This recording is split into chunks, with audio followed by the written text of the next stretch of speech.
What's up? Welcome to Cranbrook. Right. This is the silly stuff.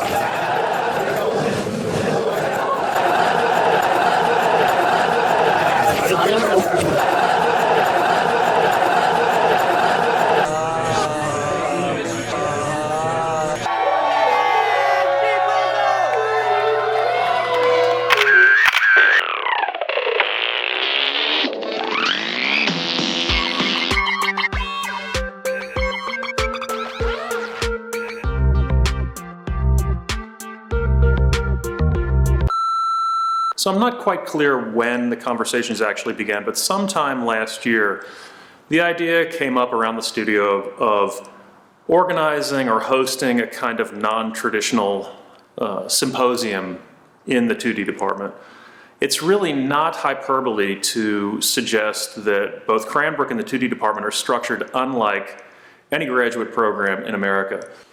With that in mind, there was considerable conversation that began in mid-July of this year with Wes Larson, who is a departmental assistant and a current second-year student, and teaching fellow Lindsay Camilio, about exactly how we could structure an event that really reflects the ethos of the 2D department. So this video, in some ways, is an attempt to capture the spirit of what happened last weekend. I'm going to try not to mansplain this and let the event and let the work speak for itself. I hope you enjoy. Critique primarily on the undergraduate level and in most graduate programs focuses on two areas, really. It's a form of prescriptive critique that focuses on description and critical assessment. In my own approach to critique, we don't focus on those two components of critique methodology, nor do I actually think that that is in fact critique. The things that we're focusing on are primarily interpretation, theorization, critical assessment, and context, right?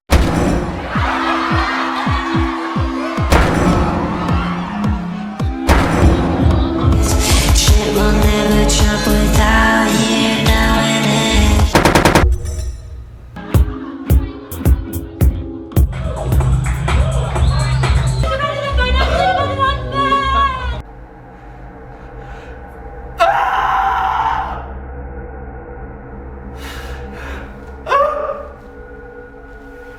This basic diagram is the way that historically I've seen the 2D department while we've been together as oriented. And so you've got graphic design and you've got contemporary art and you've got this overlap between the two, with experimental practice being the striped area. I see most of the stuff that we've been involved in together is oriented in this kind of edge condition between overlapping with contemporary art and graphic design. I'm not really a fan of things that are gross. I always go towards things that look shiny and sleek and sexy. My name is Britt Goodis. I am a designer and a Sagittarius.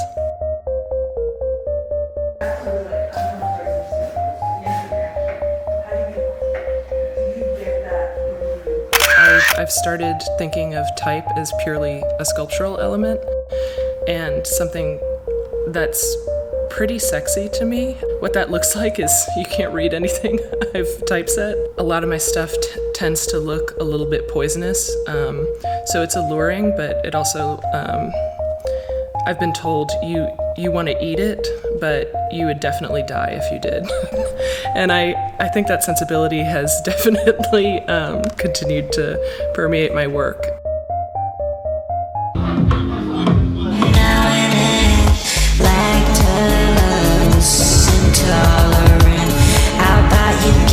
Elliott has a way of editing this where it goes off the rails.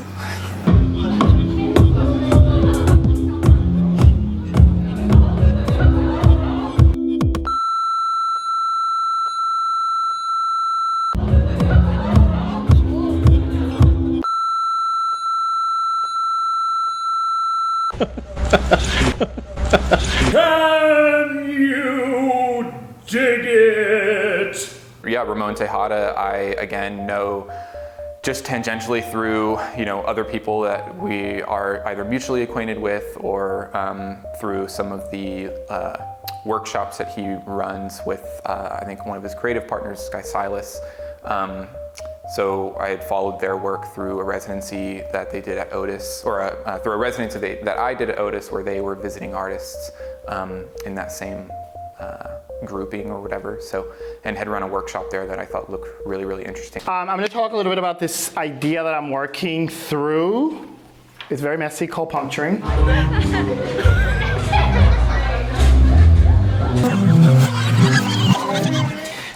So I am Ramon again, and I'm a Dominican-American designer and teacher. As a designer, I have come to terms with the fact that what and who design history has been interested in canonizing up to this point does not reflect me, my cultures, my values, and many of the tenets that make me a citizen, a designer, and a teacher. I don't see myself reflected in much of the narrative of design. Not in the history, the theory, the practitioners, or the outcomes. So this is the clearest way that I was able to articulate my position. I want you to think of your lineage, right? A lineage is a line of descent. Where do you come from? The idea of this is to start to think about where you authentically come from and how that can lead you forward toward messy, complicated investigations. In simple terms is, do I matter to design? Do I physically matter to design? Does my lineage matter? And if you get lost in it, it's perfectly fine. Stay lost. That's actually really good.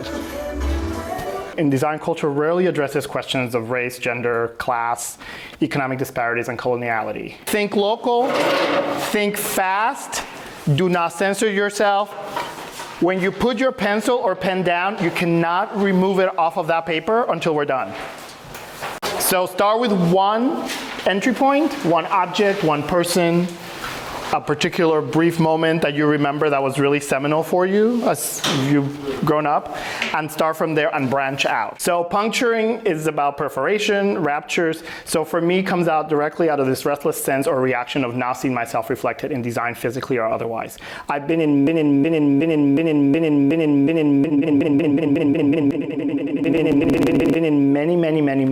many spaces, even in New York City, where I'm the only person of color in a design studio. Egos need to get out of the way for this to happen, right? No one has time for your ego. So it's about making spaces. So I'm interested in figuring out, for you to start thinking about whose voice or stories are you elevating? Because I think that's a really important question for all of us to ask ourselves. All we are is ice blocked, like Central Park in winter.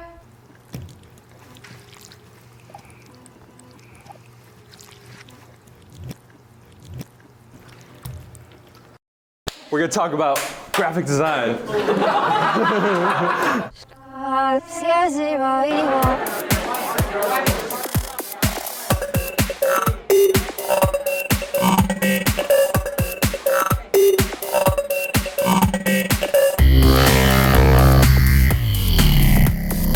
Eric Carter, I just know from the internet, essentially. He, I don't know, I guess exists in some of the same circles that I follow or am tangentially connected to. And I wanted him to maybe bring a digital component to the conference and to some of the content. So this is an illustration I did for the New York Times that came out a couple weeks ago. It was an opinion piece written by Farhad Manjoo about, it was kind of a dystopian think piece of what if Tucker Carlson was president in 2024. What you all have in your hands is a unique topic, a unique opinion, a unique statement, a unique news item that may relate to you, it may not relate to you, but you have to use it to create an illustration. This was the sketch I sent him, which is super rough, like Photoshop comp of Tucker Carlson's face being ripped off, the idea being that it's in 2024, cyborgs now exist, and we're being run by this evil cyborg Tucker Carlson guy. Produced at least 3 sketches. These are all illustrations that I've worked on, so I'm gonna approve the sketches really quickly. It might be kind of chaotic, but I think that's okay. This job I do is chaos, so I want you to feel the chaos as well. Thinking through making, I think, is a great way of doing things, because if I were to sit and think about all the dystopian sci-fi movies I've seen over my life, I'd probably never get anything done. But kind of pulling from these things either consciously or subconsciously and putting it in the work and really considering what materials you're using to make these things. So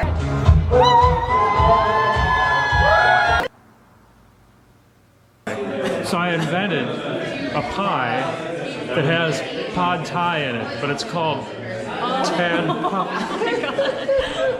It's called Tad Pie.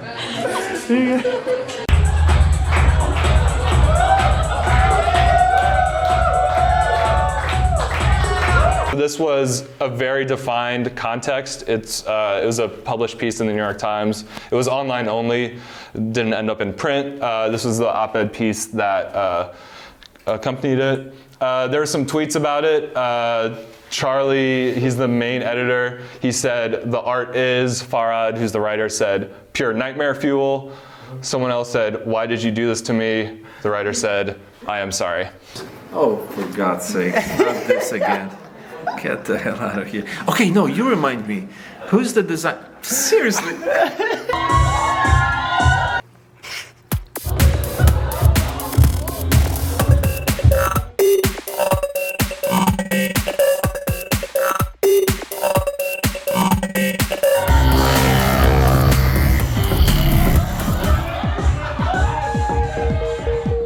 To call someone a graphic designer, I didn't really have any interest in that. My interest is more in just sort of leading an exciting life. My name is Trevor Yonner. I'm from Denver, Colorado. Trying to work out my own way of working. Traditionally, I've set up in cultural deserts like Denver and worked in the underground. Enamored by your face when you pick me clean and fast. A daydream that will last more than summer. Brienne, I knew and have known for quite a while, and she comes from a printmaking background, but utilizes a lot of graphic design methodologies in her work, typography and layout and those sorts of things, independent publishing. And then the collaborative work that she does with Mary Banas, I was familiar with, but had never met Mary, had never worked with her directly, and was somewhat interested in seeing how a long distance collaboration like theirs could work in a place like Cranbrook. He says, let me shower you in all the finest things. It's 2019, I can show myself.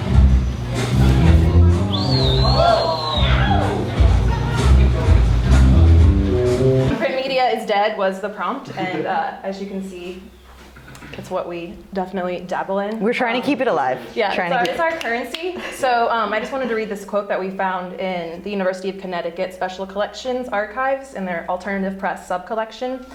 And it says, by knowing who we have been and what we have done, we will know who we are and what we must do. What is Symbols of America?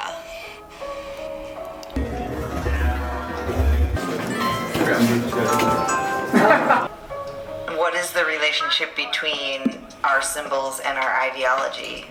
What's the relationship between the shapes and the signs and the messages? What's the relationship between the people that make and distribute the signs and what people believe the signs mean? I hate that there have only ever been 4 women justices serving on the Supreme Court. I hate how benign things can chip away at a person, like when any boss at any job you had in high school touched the small of your back and called you sweetie.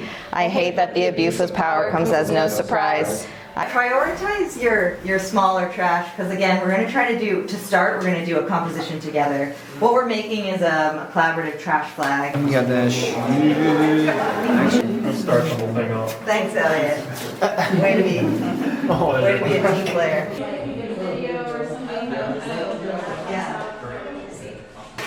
Oh, Elliott, Jesus Christ.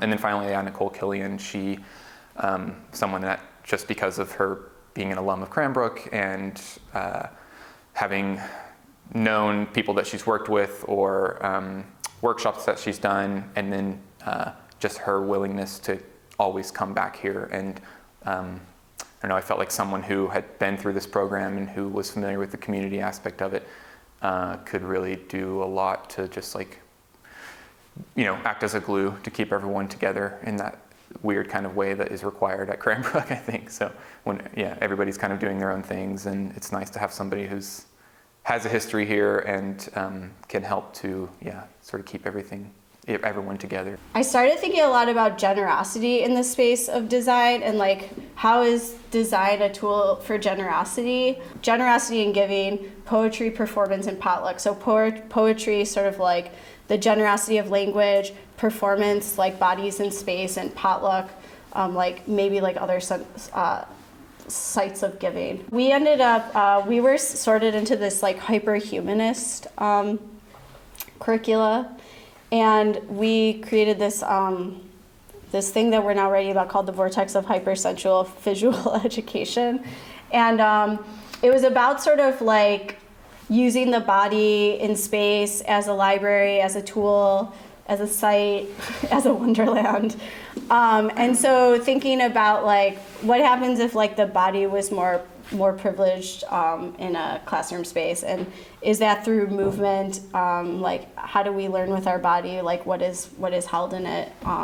So in a post-pseudo-apocalyptic world, when it's patriotic to be patriarchal, it is more important than ever to host. So there was this sense of generosity in this as well. As problematic algorithmic methods dominate our graphic design discourse and our Netflix cues, we at phys ed remain stain resistant. Eschewing more mediocre motives, phys ed anticipates the most deep yearnings of its co-creative audience. The things I talk about in my own practice or with students is this idea of like living archive and sort of like language and images anchoring that. And so thinking about like how all the things we read and talk about and see sort of like inform ourselves, which is like a totally like no duh thing. When you actually kind of look at the things that you like tape up on your wall and realize how they're like informing the stuff you make for crit, you're like, oh my God, like there's this overlap that I didn't realize was overlap. I didn't think I'd start moving into this like hippy dippy kind of stuff with my work, but like I do think like because my work sort of has always been about like talking about platforms and structures digitally, I really realized like why it's also important that we're like in a space together, and like what can we do in a space here that like we can't do when we're watching a YouTube tutorial or whatever. And then like what would happen to graduate education if some of this stuff was enacted in undergraduate education? I think it would like radically change what people's goals are when they decide to go into higher education or like get more education. Because it's all typographic, or it's mostly typographic, and but then I think she's like similarly using museum spaces to like, and like, you know, using typography as an intervention in the way that typography intervenes our public space. That which is possible to tolerate thinking. Funny enough, I wish I had brought them. I didn't bring. I have this little pink book I made over the summer, just like it's about as big as, like it's not, it's nothing. But it also has just a piece of silver tape on the front. All that cheap booze from Elliott Studio. Cheap booze? It was $7 a bottle. I'll punch you. That's great. All cops masturbate, so don't do it.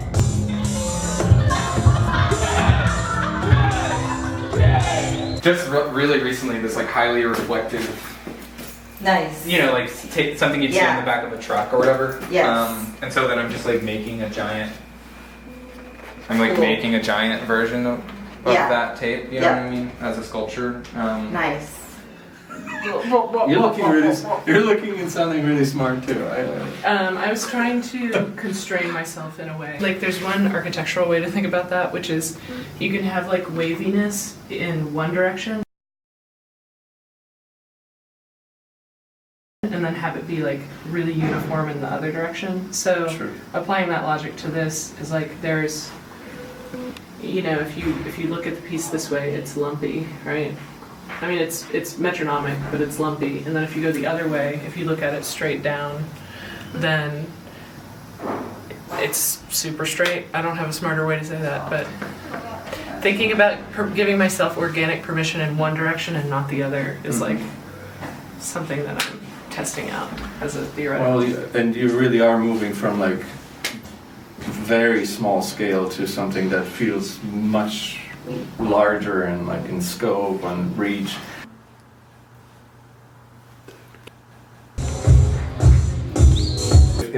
If this rail is actually suspended on like chest level, what is it doing exactly, right? Like just like unhinging that from this replica of the hospital space one way or the other. Sure. Or maybe the two sides are in the same height, right? Like only one side of it goes all the way up and the rest stays right here. And like what, just leaving like that room for a question.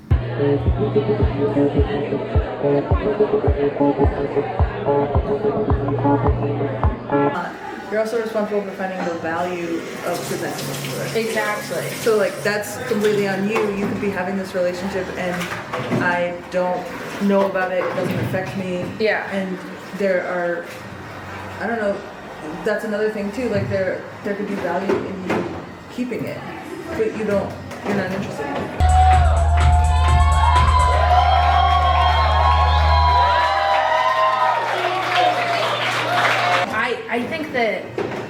I think that the people that I'm in the relationships with are more interested in keeping it, but I also am a person that understands myself a lot more through relationships and through the context. So I'm an external processor, right? And so for me, keeping it private creates a lot of anxiety for me. And then Peter, who came last year as a visiting artist,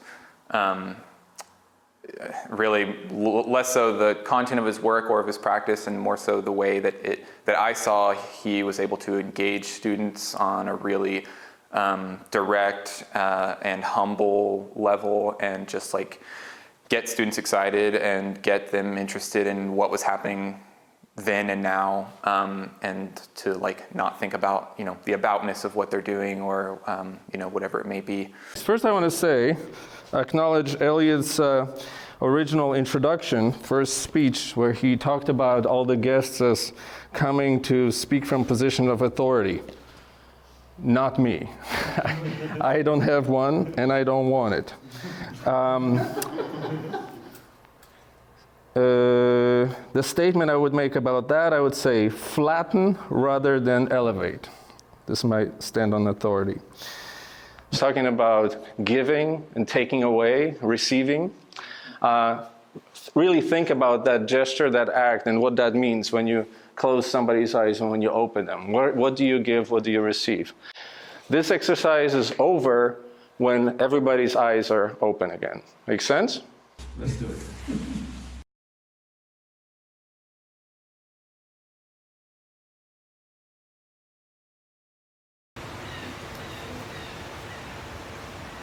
Keep those thoughts in mind.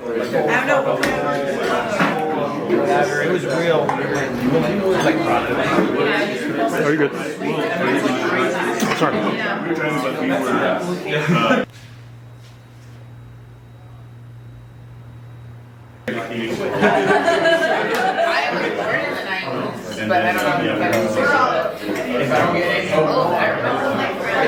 I'd like to thank our guests individually for the clear passion, empathy, commitment, and clear voice that was on display in your work today. I think that it's an inspiration to me, and I'm sure it's an inspiration to the members of the 2D department. So from the bottom of my heart, I want to thank each and every one of you for taking time out of your schedule to spend with us. This whole event, it's obvious that it would have been impossible without the hard work and organizational fortitude and conceptualization of Wes. So, Wes, thank you very much for all of your hard work. Thank you.